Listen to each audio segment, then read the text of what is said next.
அனைத்து தமிழ் உள்ளங்களுக்கும் வணக்கம். இது உங்கள் முதலும் நீ முடிவும் நீ. இந்த வீடியோ பார்க்கும் நண்பர்கள் இது வரைக்கும் நம்ம சேனலை சப்ஸ்கிரைப் பண்ணலன்னா மறக்காம கீழே ரெட் கலர்ல சப்ஸ்கிரைப்னு ஒரு பட்டன் இருக்கும், அதை கிளிக் பண்ணி சப்ஸ்கிரைப் பண்ணிக்கோங்க. அது பக்கத்தில் ஒரு பெல் ஐக்கான் இருக்கும், அதையும் நீங்கள் கிளிக் பண்ணி ஆல்னு செட் பண்ணி வச்சிட்டிங்கன்னா நம்ம சேனலில் கொடுக்குற ஒவ்வொரு பயனுள்ள வீடியோக்களும் உங்களால் பார்க்க முடியும். ப்ளீஸ் சப்ஸ்கிரைப் பண்ணுங்க, எங்களுக்கு ஆதரவு கொடுங்க. உங்களோட ஆதரவு தான் எங்களுக்கு மிகப்பெரிய மோட்டிவேஷனாக இருக்கும் நல்ல நல்ல பயனுள்ள வீடியோக்களை தேர்ந்தெடுத்து போகிறதுக்கு. வாங்க நம்ம இன்னைக்கு வீடியோக்குள்ள போகலாம். இன்னைக்கு நம்ம என்ன பார்க்க போறோம்னு பார்த்தீங்கன்னா, இது ஒரு அத்தியாவசியமான வீடியோ. ஏன்னு கேட்டிங்கன்னா, ஒவ்வொருத்தரும் நம்ம வீட்டில் கரண்ட்டை யூஸ் பண்ணிட்டு இருக்கோம். அந்த கரண்ட்டுக்கு பார்த்தீங்கன்னா ஒவ்வொரு 2 மாசத்துக்கும் இபி ஆஃபீஸில் வந்து ரீடிங் நோட் பண்ணிட்டு போவாங்க. அவங்க நோட் பண்ணுற ரீடிங் கரெக்டு தானா, அந்த ரீடிங் ஏற்ற அமௌண்ட் தான் அவங்க போட்டுட்டு போறாங்களா, அது எல்லாமே ஒரு சந்தேகம் இருக்கும் நம்ம எல்லாருக்கும். ஏன்னு கேட்டிங்கன்னா, நம்ம ஒரு சிலர்லாம் வந்து இது கரண்ட்டை அதிகமாக யூஸ் பண்ண மாட்டோம், ஆனால் ரீடிங் மட்டும் அதிகமாக நோட் பண்ணிட்டு போயிருப்பாங்க. அப்படிலாம் அமௌண்ட் வந்து அதிகமாக இருக்கும். இது மாதிரி சந்தேகங்கள்லாம் இருக்கும். அதை போக்குறதுக்காக தான் இந்த வீடியோ உங்களுக்காக நான் மேக் பண்ணியிருக்கேன். இந்த வீடியோ பார்த்தீங்கன்னா உங்களுக்கு ஒரு கிளியர் ஐடியா கிடைக்கும், எப்படி நம்ம ரீடிங் பார்க்கறது வீட்டில் இருந்தபடியே. அது மட்டும் இல்லாமல் அவங்க கால்குலேட் பண்ணுற அமௌண்ட் கரெக்ட் தானான்ட்டு நம்மளே கால்குலேட் பண்ணி செக் பண்ணிக்கலாம். இந்த வீடியோ பாருங்க, உங்களுக்கு ஒரு கிளியரான ஐடியா கிடைக்கும். இது சிம்பிளாக பார்த்தீங்கன்னா, இந்த காலகட்டத்தில் எல்லார் வீட்லையும் டிஜிட்டல் இபி மீட்டர் வந்து மாற்றிட்டு இருப்பாங்க. அதாவது சிங்கிள் ஃபேஸ் இருந்தாலும் சரி, டபுள் ஃபேஸ் இருந்தாலும் சரி, ட்ரிபிள் ஃபேஸ் இருந்தாலும் சரி, எல்லார் வீட்லையும் பார்த்தீங்கன்னா இப்போ ஒரு டிஜிட்டல் இபி மீட்டர் வச்சிருப்பாங்க. அந்த டிஜிட்டல் இபி மீட்டர் ஒரு புஷ் பட்டன் மட்டும் இருக்கும், பிளாக் கலரில் இல்லை ப்ளூ கலரில். அந்த புஷ் பட்டன் மட்டும் நீங்கள் ப்ரெஸ் பண்ணால் போதும், உங்கள் வீட்டில் எவ்வளோ ரீடிங் எடுத்துட்டு இருக்காங்க அதெல்லாம் நீங்கள் பார்த்துக்கலாம். இதுக்கு நீங்கள் ஒன்றும் பெருசாக ஒன்றும் பண்ண தேவையில்ல. அந்த புஷ் பட்டன் மட்டும் நீங்கள் ப்ரெஸ் பண்ணிட்டு வந்தீங்கன்னா ஒவ்வொரு அளவீடாக மாறிட்டே வரும். அதாவது வோல்ட் ஒரு அளவீடாக வரும். அதுக்கப்புறம் பார்த்தீங்கன்னா எவ்வளோ பவர் ஃபேக்டர் யூஸ் பண்ணுறீங்க அது ஒரு அளவீடாக வரும். அதுக்கப்புறம் ஆம்ஸ் எவ்வளோ யூஸ் பண்ணுறீங்க அது ஒரு அளவீடாக வரும். அதுக்கப்புறம் பார்த்தீங்கன்னா டேட்டு, டைம், இது மாதிரி எல்லா அளவீடுகளும் ஒன்று ஒன்றா வந்துட்டே இருக்கும் ஒரு டைம் ப்ரெஸ் பண்ணும் போதும். அப்படி இல்லை நீங்கள் டிஃபால்ட்டாக பார்த்தீங்கன்னா ஒரு டைம் விட்டிங்கன்னா அதுவே ஆட்டோமேட்டிக்காக மாறிட்டு வந்துட்டு இருக்கும். அந்த டைமில் பார்த்தீங்கன்னா நீங்கள் கிலோவாட் பர் ஹவர்னு ஒரு அளவீடு இருக்கும். இதுதான் பார்த்தீங்கன்னா கரண்ட்டை வந்து எவ்வளோ யூஸ் பண்ணியிருக்கோம் அந்த அளவீடு காட்டுற அளவீடு. இந்த அளவீடு மட்டும் நீங்கள் நோட் பண்ணி வச்சுட்டா போதும். அதாவது இப்போ எவ்வளோ கரண்ட்டாக ஓடி இருக்கு, இந்த அளவீடையும் போன மாதம் எவ்வளோ அளவீடு ஓடிச்சு அது ரெண்டுத்தையும் மைனஸ் பண்ணிங்கன்னா இந்த மாதத்துக்கு எவ்வளோ அளவீடு நீங்கள் யூஸ் பண்ணியிருக்கீங்க அப்படின்றது தெரிஞ்சுக்கலாம். இந்த கிலோவாட் பர் ஹவர் அளவீடு மட்டும் நீங்கள் செப்பரேட்டாக நோட் பண்ணி வச்சுக்கோங்க. இதுதான் அவங்க நோட் பண்ணுற அளவீடு. அதுக்கப்புறம் பார்த்தீங்கன்னா ஒரு டேரிஃப் ஷீட் இருக்குது. அவங்க அமௌண்ட் கரெக்டாக குறிக்கிறாங்களா இல்லையான்ட்டு நம்ம வீட்டில் இருந்தபடியே செக் பண்ணிக்கலாம். அது எப்படின்னு பார்க்கலாம் வாங்க. உங்களுக்கு எப்படி ரீடிங் பார்க்கறதுன்னு ஒரு கிளியர் ஐடியா கிடைச்சிருக்கும். இப்போ எப்படி நம்ம அவங்க கட்டண விவரங்கள் கொடுத்துருக்காங்க, அது எப்படி நம்ம கால்குலேட் பண்ணுறது, அவங்க ரீடிங் எடுத்ததுக்கப்புறம் அந்த அமௌண்ட் கரெக்டாக தான் அவங்க போட்டிருக்காங்களா அப்படின்றத நம்ம செக் பண்ணிக்கலாம். அது எதுக்குன்னு பார்த்தீங்கன்னா, நீங்கள் அவங்க ஒரு வேளை அதிகமாக அமௌண்ட் போடுறாங்களா இல்லையான்ட்டு நீங்கள் ஒரு டைம் கிராஸ் செக் பண்ணிக்கலாம். அதுக்காக இந்த கட்டண விவரம் டேரிஃப் ஷீட்னு ஒன்று இருக்கும். அந்த ஷீட்டில் வந்து அவங்க எவ்வளோ சார்ஜ் பண்ணுறாங்க அதை பற்றின எல்லா விவரங்களும் அந்த ஷீட்டில் இருக்கும். அதை நான் எப்படி பண்ணுறாங்க அப்படின்றத உங்களுக்கு சொல்கிறேன் வாங்க. அதாவது அவங்க ஒரு 4 ஸ்லாபாக பிரிச்சிருக்காங்க. எப்படின்னு பார்த்தீங்கன்னா, ஃபர்ஸ்ட் 100 யூனிட் வரைக்கும் நீங்கள் யூஸ் பண்ணியிருந்தீங்கன்னா உங்களுக்கு 0 சார்ஜ்னு சொல்லுவாங்க. அதாவது கவர்மெண்ட் சப்சிடி கொடுத்து அந்த 100 யூனிட்டுக்கு எந்த அமௌண்ட் வந்து அவங்க சார்ஜ் பண்ண மாட்டாங்க. அதுக்கு அடுத்து பார்த்தீங்கன்னா, நீங்கள் 100 யூனிட்லேருந்து 200 யூனிட் வரைக்கும் யூஸ் பண்ணியிருக்கீங்க அந்த மாசத்துல அப்படின்னு பார்த்தீங்கன்னா, உங்களுக்கு ஃபர்ஸ்ட் 100 யூனிட் வரைக்கும் 0 சார்ஜ் போட்டிருக்காங்க. அதுக்கு அடுத்து 101லேருந்து 200 யூனிட் வரைக்கும் 1000 ரூபாய் சார்ஜ் பண்ணுவாங்க. அது மட்டும் இல்லாமல் ஒரு ஃபிக்ஸ்டு சார்ஜாக 20 ரூபாய் வாங்குவாங்க. ஒருவேளை நீங்கள் 200 யூனிட்லேருந்து 500 யூனிட் வரைக்கும் யூஸ் பண்ணியிருக்கீங்க அந்த 2 மாசத்துல அப்படின்னு பார்த்தீங்கன்னா, ஃபர்ஸ்ட் 100 யூனிட்டுக்கு வந்து எந்த சார்ஜுமே இல்லை. அதே 101லேருந்து 200 யூனிட் வரைக்கும் பார்த்தீங்கன்னா 2 ரூபாய் சார்ஜ் பண்ணுவாங்க. 201லேருந்து 500 யூனிட் வரைக்கும் பார்த்தீங்கன்னா 3 ரூபாய் சார்ஜ் பண்ணுவாங்க. அந்த 2 மாசத்துக்கு பார்த்தீங்கன்னா ஃபிக்ஸ்டு சார்ஜாக 30 ரூபா வாங்குவாங்க. அதுக்கு அடுத்த ஸ்லாப் பார்த்தீங்கன்னா இது ரொம்ப காஸ்ட்லியான ஸ்லாப்.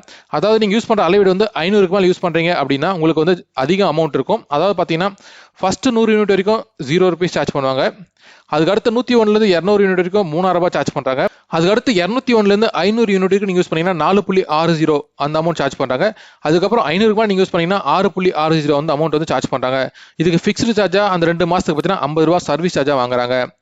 இது எல்லாமே பார்த்தீங்கன்னா கவர்மெண்ட் சப்சிடி, அதாவது இண்டிவிஜுவல் ஹவுஸ் வச்சிருக்கவங்க அவங்களுக்கு வந்து இந்த அமௌண்ட் இருக்கும். ஒருவேளை உங்களுக்கு சப்சிடிலாம் இல்லைன்னா வேற டிஃப்ரெண்ட் சார்ஜ் இருக்கும், அதுவும் இங்கே காமிச்சிருக்கேன் பாருங்க. அதாவது ஃபர்ஸ்ட் 100 யூனிட் வரைக்கும் சப்சிடியை கொடுத்தாங்கன்னா ஃப்ரீயாக கொடுத்துருப்பாங்க. அதே நீங்கள் சப்சிடிக்குள்ளே வரல அப்படின்னா உங்களுக்கு பர் மந்த்துக்கே பார்த்தீங்கன்னா 2000 ரூபாய் வாங்குவாங்க. அது மட்டும் இல்லாமல் ஃபிக்ஸ்டு சார்ஜர் 30 ரூபாய் வாங்குவாங்க அந்த மாதத்தில். இது மாதிரி பார்த்தீங்கன்னா 4 ஸ்லாபுக்கும் சப்சிடி இருக்குன்னா ஒரு அமௌண்ட் இருக்கும், சப்சிடி இல்லைன்னா உங்களுக்கு வந்து வேற அமௌண்ட் டீடைல்ஸ் இங்கே இருக்கு. இப்போ நான் உங்களுக்கு ஒரு சில எக்ஸாம்பிளாக சொல்கிறேன் எப்படி நம்ம ரீடிங் நோட் பண்ணுறது, அது மட்டும் இல்லாமல் எப்படி கால்குலேட் பண்ணுறது அப்படின்னு பார்க்கலாம். அதாவது உங்க 2 மாதத்துக்கு முன்னாடி ஒரு ரீடிங் எடுத்திருப்பாங்க. அந்த ரீடிங் அட்டையில் குறிச்ச அளவீடு எவ்வளோன்னு பார்த்தீங்கன்னா 500ன்னு இருக்குன்னு வச்சுக்கோங்க. அதுக்கப்புறம் இப்போ ரீடிங் எடுத்துட்டு இப்போ குறிச்சிருக்கிற அளவு பார்த்தீங்கன்னா 590 இருக்குன்னு வச்சுக்கோங்க எக்ஸாம்பிளுக்கு.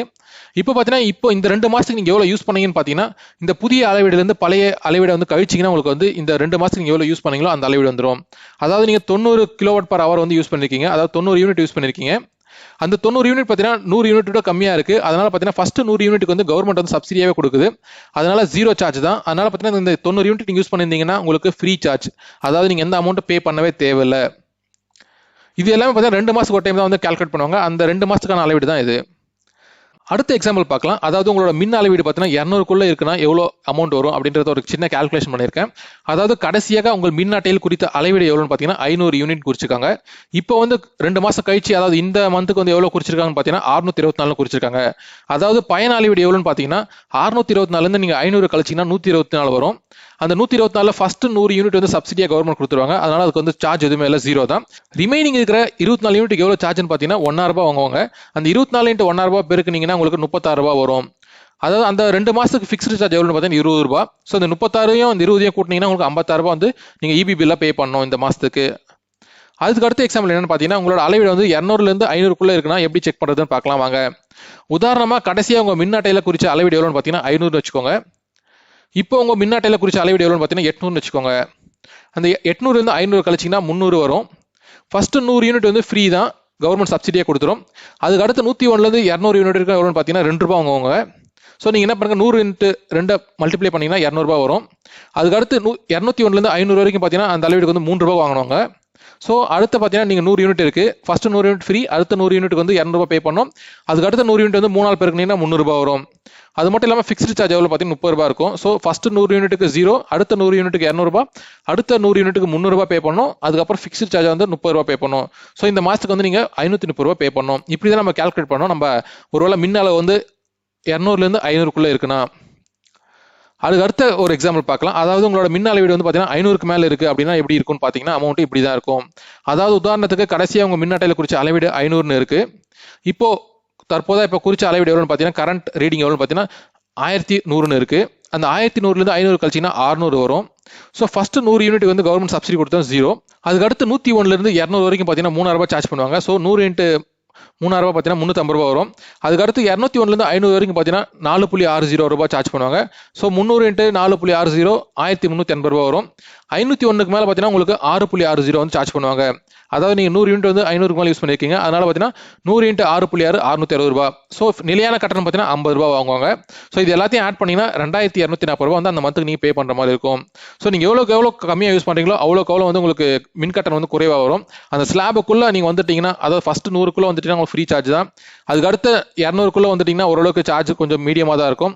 அதுக்கப்புறம் 500க்குள்ளே ஓரளவுக்கு சார்ஜ் கம்மியாக தான் இருக்கும். 500 மேலே போயிடுச்சுன்னா உங்களுக்கு ரொம்ப அமௌண்ட் சார்ஜ் பண்ணுவாங்க. ஸோ ஓரளவுக்கு நீங்கள் கரண்ட் பில்லை குறைக்கணும்னு நினச்சிங்கன்னா இந்த யூனிட் யூஸ் பண்ணுறத ஓரளவுக்கு குறைச்சிங்கன்னா உங்களுக்கு கண்டிப்பாக கம்மியாக தான் ஆகும். ஸோ இந்த வீடியோ பிடிச்சிருந்தா மற்ற நண்பர்களுக்கு ஷேர் பண்ணுங்கள். கண்டிப்பாக உங்களுக்கு இந்த வீடியோ உங்களுக்கு கிளியரான இன்ஃபர்மேஷன் கொடுத்துருக்கோம்னு நினைக்கிறேன். எப்படி ரீடிங் எடுக்கிறது, அது மட்டும் இல்லாமல் எப்படி நம்ம அமௌண்ட் கால்குலேட் பண்ணுறது, இதை பற்றின ஒரு விவரம் உங்களுக்கு கிடைச்சிருக்கும். இந்த வீடியோ பிடிச்சிருந்தா கண்டிப்பாக மற்ற நண்பர்களுக்கு ஷேர் பண்ணுங்கள். இந்த வீடியோ பற்றின கருத்துக்களை கமெண்ட் செக்ஷனில் பதிவு பண்ணுங்கள். வேறு ஏதாவது டவுட் இருந்தாலும் கமெண்ட் செக்ஷனில் பதிவு பண்ணுங்கள். நன்றி, வணக்கம்.